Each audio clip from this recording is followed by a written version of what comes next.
by Midas, in or out. For tires, brakes, oil, everything, make your appointment at Midas.com today. We're talking rookie quarterback Zach Wilson. Jets head coach Robert Saleh talked yesterday about Wilson's progress in camp. Take a listen. For most rookies, especially on the offensive side, but for everyone, it's going to get worse before it gets better. It is what it is. There's just a lot of things that happen. I mean, there's a reason why being a rookie is hard in this league. There was a Hall of Famer yesterday that was inducted in that had a 71 quarterback rating his rookie year. It's not easy to play quarterback in this league as a rookie, especially quarterback. But it is going to get worse before it gets better. But he's at that point now where he's going to be able to stack up days, and we got all the utmost confidence in him and his ability to figure out the mistakes and correct them and get to a better place. All right, LeVar, you in or out on Zach Wilson living up to the hype as the #2 overall pick? Hey, Brew, did Coach Saleh just compare Zach Wilson to Peyton Manning? What? Y'all all got this same little delusional type of approach to comparing these new age players. I'm out. Not because of Zach Wilson, because of the Jets. And here's the problem. It is going to get worse before it gets better for the Jets. So how are you going to have a baby come in that isn't of the stature of, say, a Peyton Manning or a Trevor Lawrence or an Andrew Luck? Sorry, I'm out on this one. But you know what? I'm sure you guys will figure out a way to justify how Zach Wilson has you in. So I'm going to turn it over to you. Look, there is, LeVar, something in me that is just against believing in Jets quarterbacks. You know, I can't help it because not since Joe Namath have they drafted a quarterback who's really done anything. The quarterbacks who've been good for them, Brett Favre, Vinny Testaverde, were veterans who went there after playing elsewhere. So it's hard to believe in a Jets young quarterback. Sam Darnold, everybody was in love with Sam Darnold. We saw how that worked out. All that said, I'm going to step out on the limb. All right, I'm going to take a risk. I'm going to live dangerously and say in. All right, I like his arm. He can throw the deep ball. He's aggressive. I think he's accurate. They're going to take their lumps this year, but I think over time, Zach Wilson will become their good, solid franchise quarterback, Joy. I'm in. I'm out. Oh, wow. If I had to pick someone that was going to be a bust in this draft, it would have been Zach Wilson. I'm not saying he's going to be, but if you're making me choose one, here's the problem. One, the Jets are not good. That's why they were able to take Zach Wilson in the first place. Two, to your point, traditionally, it becomes very difficult very quickly for Jets quarterbacks. Now, the one thing I do like about what Coach Robert Saleh did here is he lowered expectations. He tempered the media. This is New York City, all right? Not a very patient place when it comes to football, and they're ready to eat him alive. So let's just temper the expectations for this rookie quarterback who's coming into the big city to take over what is not a good roster, who now has a new head coach. Things are going to be rough for the Jets this year. I think we can all safely anticipate that. So I don't think this is the evaluation year for what Zach Wilson is going to be. We're going to have to give him a couple years, but overall, I get the messaging and what Robert Saleh is doing, and it's very crafty and it's very smart, and it's very honest as well. He is going to struggle this year because the roster is not great, and it's hard for rookies anyway. But I am not a big buyer on Zach Wilson to begin with. Wow, what a couple of killjoys. All right, let's stay in New York. Talk Penn State's own Saquon Barkley. He was back at Giants practice yesterday for the first time after knee surgery. He talked afterwards about taking the next step. Take a listen. Just one more step of that to that journey of getting me back.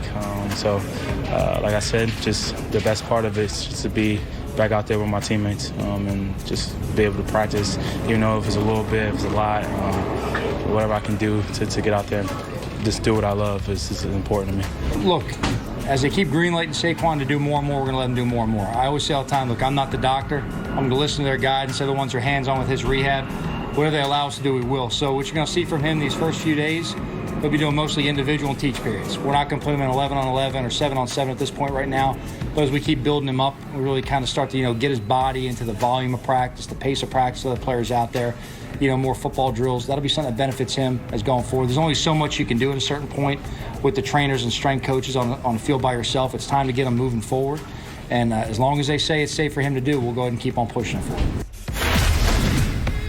I already know LeVar's answer, but I'll pose the question anyway. Are you in or out on Saquon Barkley still being an elite running back, Mr. Penn State? I-N.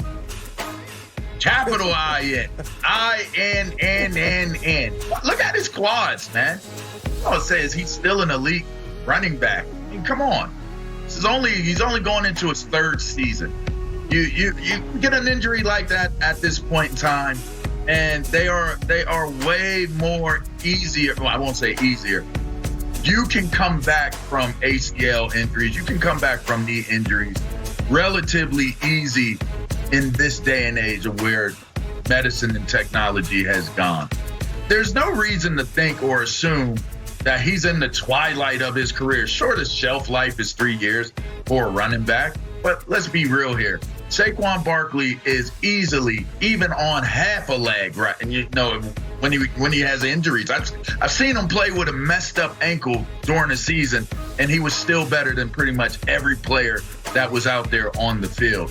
The dude is special. The dude is elite. Like, not just because it's a we are thing, but for the simple fact that he actually really is that good. I'm in on Saquon Barkley.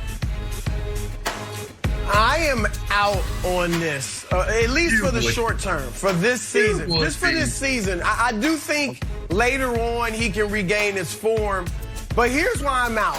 Obviously, he did a great job of running the football his first 2 years behind mediocre to poor offensive lines. All right, now, this year's offensive line, according to Pro Football Focus, it is the worst in the NFL. So no matter, the greatest running backs need some blocking. So I'm just wondering what type of holes they're going to be opening up for Saquon Barkley. And is Danny Dimes going to really keep the defense that honest for him to do his thing? I do like the fact that he's good catching the ball out of the backfield as well. This year, he actually may be better and more valuable as a receiver on checkdowns than as an actual runner. So for this year, I don't see a ton of yards. I don't see 5 yards per carry or something close to that. But going forward, I could see that as they improve on the offensive line, Joy. Yeah, I'm in on Saquon still being an elite running back. Saquon is 24 years old. He's going into his 4th season. We had an awful injury last season. He's got a chip on his shoulder now. He's coming back with a vengeance. I know he's put 100% of himself into this recovery and how much he cares about being great at what he does. So I have no doubt that he's put in the work that he needs to put in to come back and be an elite quarterback. Yes, the Giants still have some question marks, but overall, the most important part about getting Saquon back is he's actually the face of this franchise. He's actually the engine and the energy and the soul of this team, specifically on the offensive side of the ball. So while this is Danny Dimes' team, it really runs through Saquon. So having him back is going to give Danny a lot of confidence, and it's going to move the energy of this team forward. So he's much more valuable as a leader and as an engine on this team than he is just at being on the field and being high volume. Like, they're going to work him back, as Joe Judge just said. So his health and all of that is going to be a process. But once he's back full speed, I have no doubt that they are going to be much improved on the offensive side of the ball, and he's going to get back to elite status very quickly. All right, we're going to stick with football. Talk some Patrick Mahomes. Is it Super Bowl or bust this year for Mahomes and the Chiefs?